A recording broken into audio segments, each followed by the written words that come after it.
Hello students, पहलवान Gurudeen group of college के अंतर्गत आने वाले पहलवान गुरुदीन महिला महाविद्यालय की इतिहास विभाग अध्यक्ष मैं साधना नागल एक बार फिर इतिहास का एक नया वीडियो लेकर उपस्थित हुई हूँ। यह वीडियो आपके सिलेबस से संबंधित है।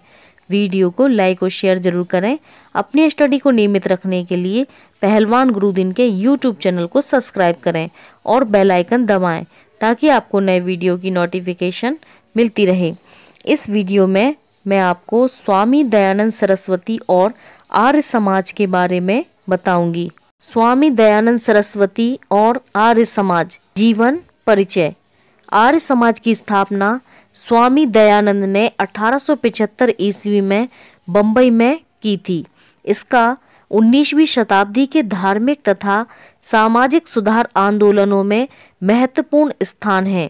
यह कहना कठिन है कि आर्य समाज के आंदोलन पर पाश्चात्य प्रभाव कितना था, पर निश्चित ही यह पाश्चात्य विरोधी था और इसकी प्रेरणा भारत की प्राचीन परंपरा तथा आदर्श थे। यह आंदोलन शुद्ध वैदिक परंपरा पर आधारित था। स्वामी दयानंद ने दो मुख्य संदेश दिए थे: वेदों की ओर लौटो और भारतवासियों के लिए। स्वामी दयानंद का वास्तविक नाम मूल शंकर था। उनका जन्म 1824 ईस्वी में गुजरात की मोरवी रियासत में एक ब्राह्मण परिवार में हुआ था। उनके पिता अंबा शंकर स्वयं वेदों के प्रकांड विद्वान थे। मूल शंकर को बाल्यकाल से ही वैदिक वाड्यमय तथा न्याय दर्शन का अध्ययन कराया गया था। 1845 ईस्वी में उन्होंने गृह त्याग दिया और साधु जीवन में उन्होंने 1845 ईस्वी से 1860 ईस्वी तक भारत का परिभ्रमण किया। उन्हें स्वामी परमानंद का शिष्यत्व प्राप्त हुआ और उन्होंने ही उनका नाम दयानंद रखा। 1860 ईस्वी में उन्होंने मथुरा के एक ब्राह्मण बिरजानंद से शिक्षा ग्रहण की और यहाँ उन्होंने पाणिनि का व्याकरण, पतंजलि का महाभाष्य, वेदांत सूत्र आदि ग्रंथों का अध्ययन किया। वे एक प्रतिभाशाली तथा ओजस्वी वक्ता थे। 1872 ईस्वी में वे बंगाल गए और यहाँ उन्होंने केशव चंद्र सेन से भेंट की। 1874 ईस्वी में उन्होंने सत्यार्थ प्रकाश की रचना की। 1875 ईस्वी में वे बंबई आए और यहाँ प्रार्थना समाज से प्रभावित होकर उन्होंने आर्य समाज की स्थापना की। 1877 ईस्वी में वह पंजाब गए और लाहौर में आर्य समाज की स्थापना की। इसके बाद आर्य समाज के सिद्धांतों का व्यापक प्रचार किया गया। 1881 ईस्वी में उन्होंने गौरक्षणी सभा की स्थापना की। 1883 ईस्वी में अजमेर में उनकी मृत्यु हो गई। विचार एवं कार्य। स्वामी दयानंद हिंदू समाज का पुनर्निर्माण प्राचीन भारतीय आदर्शों के आधार पर करना चाहते थे। उनके विचार निम्नलिखित थे। वे शिक्षा प्रणाली में सुधार चाहते थे। उन्होंने प्राचीन गुरुकुल प्रणाली को आदर्श बताया। उन्होंने हिंदू धर्म में अस्पृश्यता का घोर विरोध किया। उनका मत था कि जाति का आधार कर्म है, जन्म नहीं। उन्होंने मूर्ति पूजा का विरोध किया और सत्यार्थ प्रकाश में वैदिक धर्म की श्रेष्ठता स्थापित की। उन्होंने समाज सुधार के लिए नारी शिक्षा पर जोर दिया। समाज की अनेक कुरीतियों में से बाल विवाह को समाप्त करने के लिए उन्होंने कार्य किया और विधवा विवाह का समर्थन किया। इन सामाजिक तथा धार्मिक सुधारों के द्वारा स्वामी दयानंद ने हिंदू समाज में आत्मविश्वास की भावना जागृत की। राजनीति के क्षेत्र में योगदान। स्वामी दयानंद का राजनीति के क्षेत्र में भी योगदान महत्वपूर्ण था।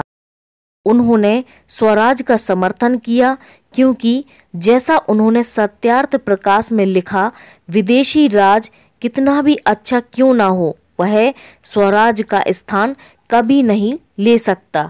उन्होंने देश प्रेम, स्वदेशी, हिंदी आत्मनिर्भरता के लिए विशेष रूप से कार्य किया। उनके एक जीवनी लेखक ने लिखा है, दयानंद का एक मुख्य उद्देश्य राजनीतिक स्वतंत्रता था। वास्तव में वे पहले व्यक्ति थे जिन्होंने स्वराज शब्द का प्रयोग किया था। वे प्रथम व्यक्ति थे जिन्होंने विदेशी वस्तुओं का बहिष्कार करना तथा स्वदेशी वस्तुओं का प्रयोग करना सिखाया। वे पहले व्यक्ति थे जिन्होंने हिंदी को राष्ट्रभाषा स्वीकार किया।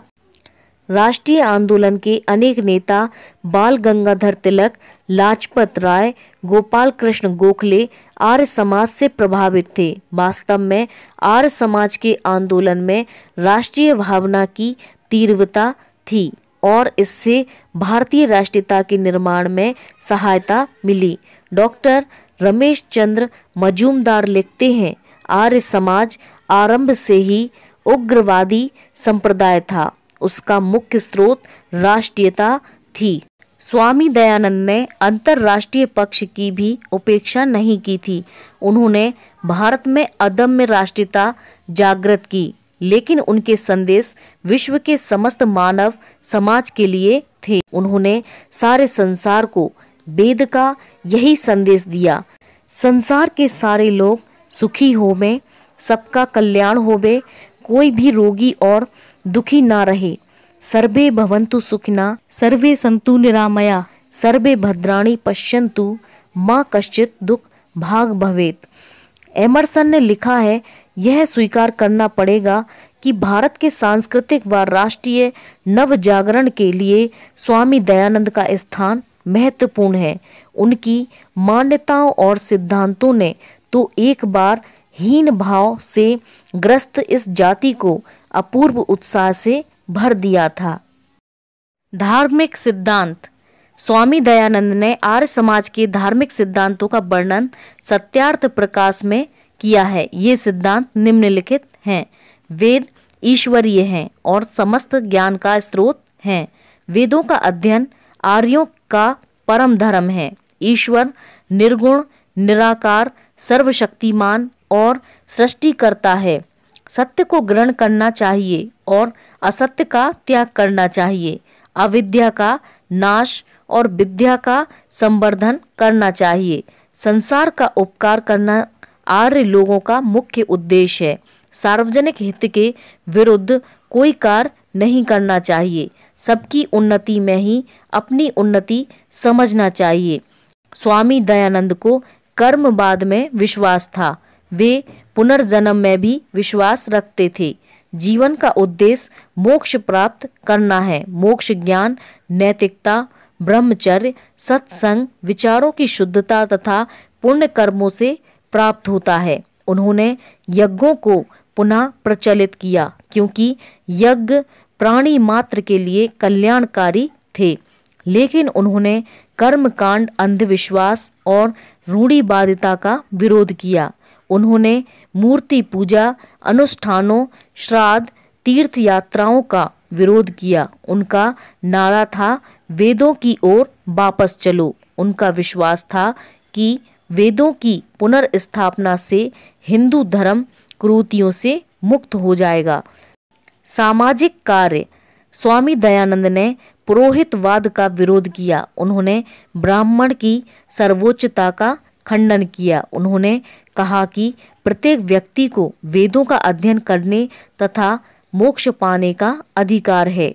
सामाजिक क्षेत्र में उन्होंने अस्पृश्यता, जाति प्रथा, बाल विवाह का विरोध किया। उन्होंने विधवा विवाह तथा अंतरजातीय विवाहों का समर्थन किया। आर्य समाज आंदोलन की सबसे बड़ी विशेषता यह है कि उसमें स्त्रियों तथा शूद्रों को वेदों का अध्ययन करने तथा उच्च शिक्षा प्राप्त करने का अधिकार दिया। आर्य समाज ने स्त्री शिक्षा तथा स्त्रियों की दशा सुधारने के लिए पर्याप्त कार्य किया। आर्य समाज ने अनेक सामाजिक बुराइयों जैसे पर्दा प्रथा, दहेज, बहु विवाह, बाल विवाह, देवदासियां आदि का दृढ़ता से विरोध किया। वास्तव में कोई ऐसा अन्य सामाजिक तथा धार्मिक सुधार आंदोलन नहीं हुआ जिसमें हिंदू समाज और धर्म को इतनी गहनता से प्रभावित किया हो। शुद्धि आंदोलन आर्य समाज का दूरगामी तथा क्रांतिकारी आंदोलन शुद्धि आंदोलन था। इस आंदोलन का उद्देश्य यह था कि जो हिंदू बलपूर्वक या प्रलोभन द्वारा मुसलमान या ईसाई बना लिए गए थे और वे अब पुनः हिंदू समाज में वापस लौटना चाहते थे, उनकी शुद्धि करके उन्हें पुनः हिंदू समाज व धर्म में प्रवेश दिया जाए। इस आंदोलन के द्वारा लाखों ईसाइयों और मुसलमानों को पुनः हिंदू बनाया गया। इस क्रांतिकारी उपाय द्वारा पूर्व हिंदुओं को पुनः हिंदू बनने का अवसर प्राप्त हुआ। शिक्षा के क्षेत्र में देन आर्य समाज की शिक्षा क्षेत्र में भी देन अत्यधिक महत्वपूर्ण है। इस आंदोलन में शिक्षा पर काफी जोर दिया गया, लेकिन इसका शिक्षा कार्यक्रम रूढ़िवादी या प्रतिक्रियावादी नहीं था। इसमें अंग्रेजी ज्ञान तथा शिक्षा को अपनाया गया और अनेक नगरों में DAV कॉलेजों की श्रृंखला स्थापित की गई। स्वामी दयानंद ने अपने विचारों को प्रकट करने के लिए हिंदी भाषा को अपनाया। इस प्रकार हिंदी को राष्ट्रभाषा बनने की संभावना आर्य समाज ने आरंभ में ही स्पष्ट कर दी थी।